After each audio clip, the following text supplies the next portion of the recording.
Hello दोस्तों, मैं सिद्धार्थ शर्मा आपको इग्नू की बुक बिजनेस ऑर्गेनाइजेशन जिसका कोर्स कोड इको 01 है और यह बीसीए और बहुत सारे इग्नू के कोर्सेस में है। इसके यूनिट 2 के इम्पोर्टेंट वर्ड्स का एक्सप्लेनेशन इस वीडियो में करूंगा और जल्द ही नोट्स के साथ फुल एक्सप्लेनेशन भी दूंगा। डिस्क्रिप्शन में लिंक चेक कर लेना। अगर आप मेरे चैनल पर न्यू हो तो अभी इस चैनल को सब्सक्राइब कर लें और बेल घंटी को बजा दें, जिससे और भी एक्सप्लेनेशन के वीडियोस और बेस्ट हैंड रिटन नोट्स आप पा सकें।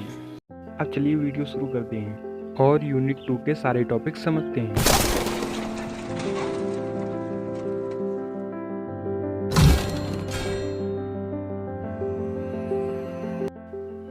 Active partner, a partner who takes an active part in the operations of the partnership business। एक भागीदार जो साझेदारी व्यवसाय के संचालन में सक्रिय भाग लेता है। अब देखते हैं चार्टर्ड कंपनी के बारे में। Chartered company, a company which is incorporated under a special royal charter granted by the monarch।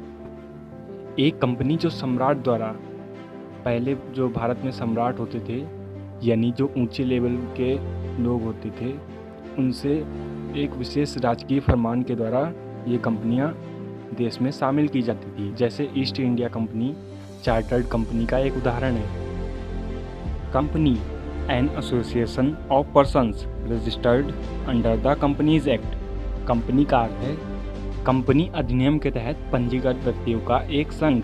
पहले कंपनी एक्ट 1956 चलता था और इस समय 2013 है। इसके तहत जो भी कंपनियां रजिस्टर्ड हैं उन्हें ही कंपनी माना जाता है। कंपनी एक्ट के अनुसार 2013 और उससे पहले के अनुसार जितनी भी कंपनियां रजिस्टर्ड हैं उन्हें ही सिर्फ कंपनी माना जाता है। It is an artificial person created by law. यह कानून द्वारा बनाया गया एक कृत्रिम व्यक्ति है। कंपनी को एक कृत्रिम व्यक्ति माना गया है, मतलब कि कृत्रिम व्यक्ति जिसके हाथ पैर कुछ नहीं होते, लेकिन उसे एक व्यक्ति माना जाता है। With a distinctive name, a common seal and perpetual succession of its members. जिसका एक विशिष्ट नाम, एक सामान्य मुहर और इसके सदस्यों का शाश्वत उत्तराधिकार है। शाश्वत मतलब सदैव के लिए उत्तराधिकार है। Company limited by guarantee. Guarantee द्वारा कंपनी लिमिटेड।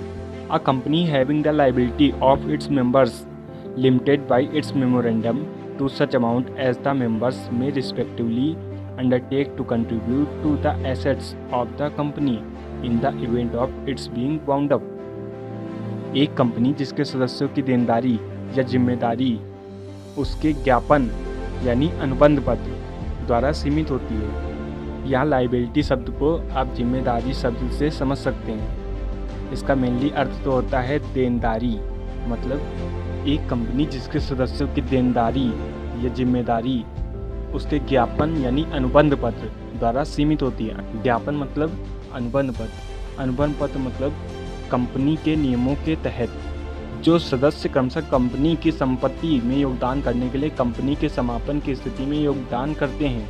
इसका मतलब है अगर कंपनी घाटे में आ रही है और वह बंद होने की स्थिति पर है तो उस समय कंपनी का उद्गम करने के लिए आपने अनुबंध पत्र में जितने भी रुपए का योगदान लिखा होगा कि अगर कंपनी बंद हो रही होगी तो मैं कुछ रुपए कंपनी को दूंगा। ज्ञापन के अनुसार आपको उतने रुपए देने पड़ेंगे। कंपनी लिमिटेड बाय शेयर्स, शेयरों द्वारा। Company limited, a company having the liability of its members limited by the memorandum to the value of shares held by them. इसका अर्थ है एक कंपनी जिसके सदस्यों की देयता यानी जिम्मेदारियां, ज्ञापन यानी लेखा जोखा द्वारा रखे गए शेयरों के मूल्य तक, मतलब जितने शेयरों को उन्होंने खरीदा होगा या फिर कंपनी से जितना भी उनको फ़ायदा है शेयरों से, वो सभी सिर्फ कंपनी के बंद होने की स्थिति में उनको देना पड़ेगा। उनका कोई पर्सनल नुकसान नहीं होगा। Cooperative organisation, a voluntary association of persons established under the Cooperative Societies Act। सहकारी संगठन, सहकारी समिति अधिनियम के तहत स्थापित व्यक्तियों का एक स्वैच्छिक संघ।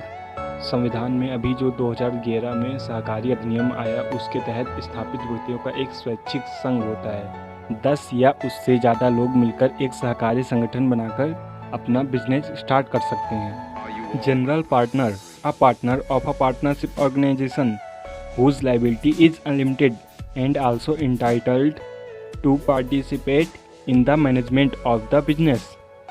सामान्य भागीदार, एक साझेदारी संगठन का एक भागीदार जिसका दायित्व असीमित है, मतलब अगर कुछ भी नुकसान हो रहा है तो उसकी लायबिलिटी यानी जिम्मेदारियां बहुत अधिक हैं, उसको किसी भी तरह से उसकी भरपाई करनी होगी और व्यवसाय के प्रबंधन में भाग लेने का भी हकदार है।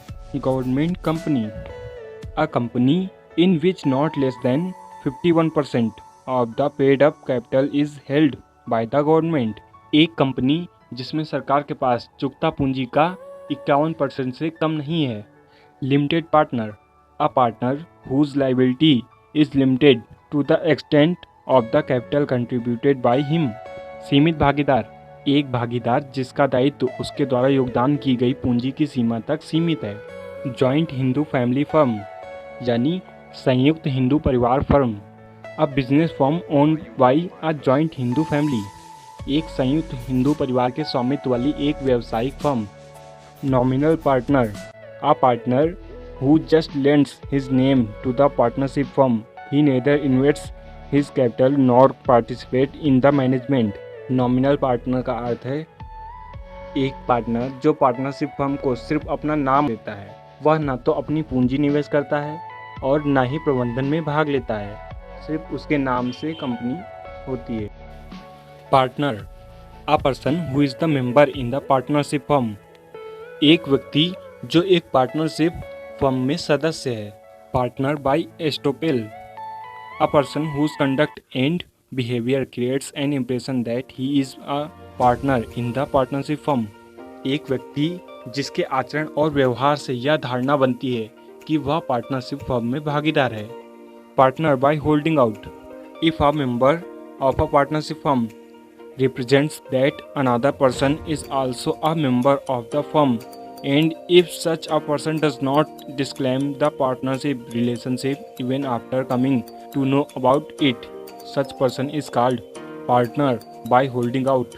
यदि किसी पार्टनरशिप फर्म का कोई सदस्य यह दर्शाता है कि कोई अन्य व्यक्ति भी फर्म का सदस्य है और यदि ऐसा व्यक्ति इसके बारे में जानने के बाद भी पार्टनरशिप रिलेशनशिप को अस्वीकार नहीं करता है तो ऐसे व्यक्ति को पार्टनर बाय होल्डिंग आउट कहा जाता है।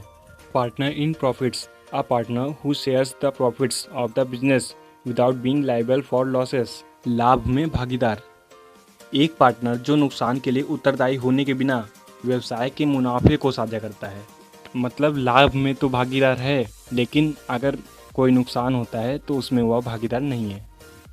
पार्टनरशिप एग्रीमेंट, अ रिटन और oral agreement entered into bye partners specifying the constitution rules and regulation of the partnership. Partnership agreement, partnership के संविधान के नियमों और विनियमों के तहत भागीदारों द्वारा किया गया एक लिखित या मौखिक समझौता। Partnership deed, a written partnership agreement which is duly stamped and registered। Partnership deed, एक लिखित साझेदारी समझौता जो विधिवत मुहर लगी और पंजीकृत होती है। Partnership organisation, an association of two or more person who join together to share the profits of business carried on by all or any of them acting for all.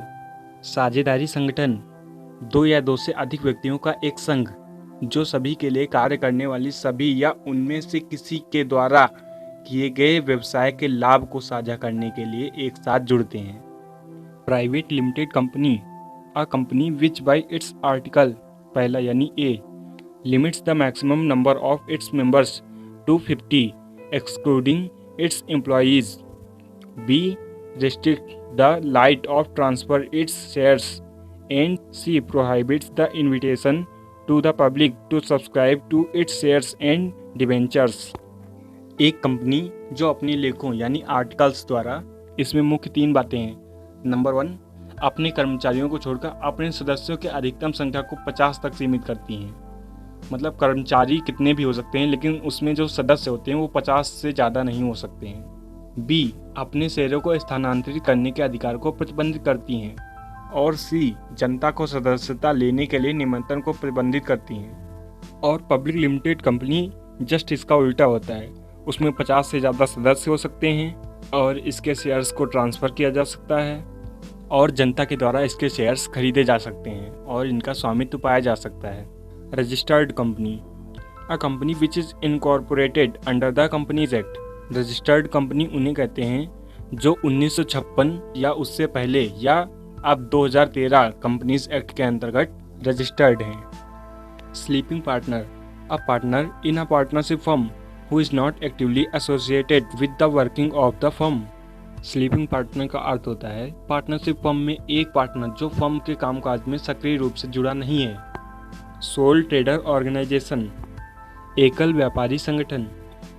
One man business in which an individual produces independently with his own capital, skills and intelligence and he is entitled to receive all the profits and assume all risk of ownership। एक व्यक्ति का व्यवसाय जिसमें एक व्यक्ति अपनी पूंजी से स्वतंत्र रूप से उत्पादन करता है, कौशल और बुद्धिमत्ता और सभी लाभ प्राप्त करने और स्वामित्व के सभी जोखिमों को ग्रहण करने के लिए अधिकृत है। मतलब लाभ जो भी होगा वो भी उसका और हानि जो होगी वो भी उसकी ही। स्टैट्यूटरी कंपनी यानी वैधानिक company, a company established bye a special act of the parliament और स्टेट लेजिस्लेचर। संसद या राज्य विधानमंडल के विशेष अधिनियम द्वारा स्थापित एक company. Unlimited company, a company in which the liability of the members is unlimited. एक कंपनी जिसमें सदस्यों की देयता असीमित होती है, यानी कंपनी अगर बहुत घाटे में आ रही है और बंद होने की स्थिति पर है तो मेंबर्स को कंपनी के उद्गम के लिए अपना घर तक बेचना पड़ सकता है।